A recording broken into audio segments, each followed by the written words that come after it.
Alors, aujourd'hui, je vais vous poser la question, lorsque vous avez faim, quelle partie de vous a faim? Bonjour et bienvenue sur NaturaMed. Mon nom est Jean-Pierre Dechaine, naturopathe et coach en modulation du stress et transformation de la relation aux aliments. Alors ça, c'est une question très importante parce que on pense que c'est nécessairement une faim de nos cellules, de notre corps, mais c'est pas nécessairement le cas.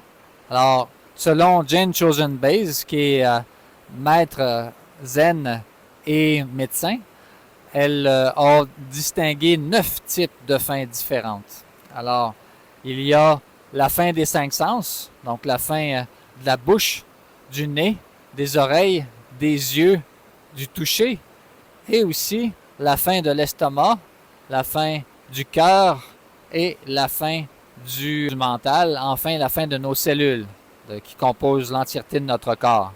Alors, ces 9 faims-là, en fait, quand on mange en pleine conscience, avec lenteur et avec, je dirais, concentration unique sur ce qu'on mange, sur les saveurs, sur l'odeur, sur la texture ou le bruit qu'un aliment fait, sur aussi un beau plat préparé. Donc, c'est vraiment ici d'aller voir qu'est-ce que l'aliment est en train de répondre en l'intérieur de nous, à quel type de faim il répond. Est-ce que c'est parce que on a faim parce qu'on s'ennuie? Est-ce que c'est parce que on a faim parce que on se dit ah ben c'est l'heure? Ou bien est-ce qu'on a faim parce que on a le goût de manger avec d'autres personnes même si on n'a pas faim en ce moment?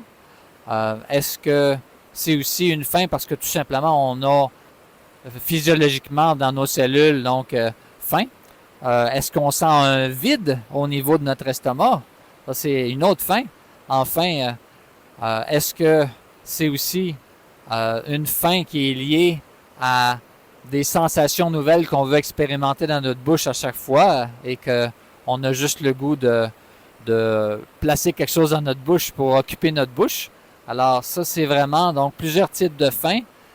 Puis, quand on vient à se questionner et observer dans un esprit de curiosité et d'ouverture, à ce moment-là, on peut sortir des jugements et plutôt que de se taper sur la tête, de manger en pleine conscience également des aliments qui sont en principe pas bons pour la santé, mais les savourer tellement que peu de ces aliments-là peuvent finalement être mangés pour suffire à ce type de faim-là.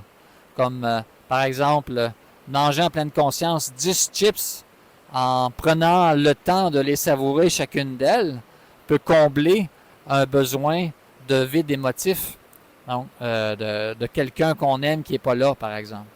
Alors, c'est ici de sortir de ce qu'on pense qui est bon ou pas bon pour soi aussi. Parce que même des aliments qui sont censés, en principe, bons pour la santé, peuvent ne pas être bons pour vous en ce moment si vous avez une hypersensibilité alimentaire, soit une intolérance ou une allergie. Donc, c'est vraiment ici à considérer. Donc, comment est-ce que je peux expérimenter dans mon corps, mon laboratoire vivant qui est mon corps, mon esprit, l'aliment pour savoir si cet aliment-là me convient ou non. Et aussi, comment est-ce que je peux savoir si j'ai vraiment faim pour cet aliment ou aussi si j'ai plus faim au point que je devrais cesser de manger, donc la satiété. Alors ça va être le sujet d'une autre vidéo.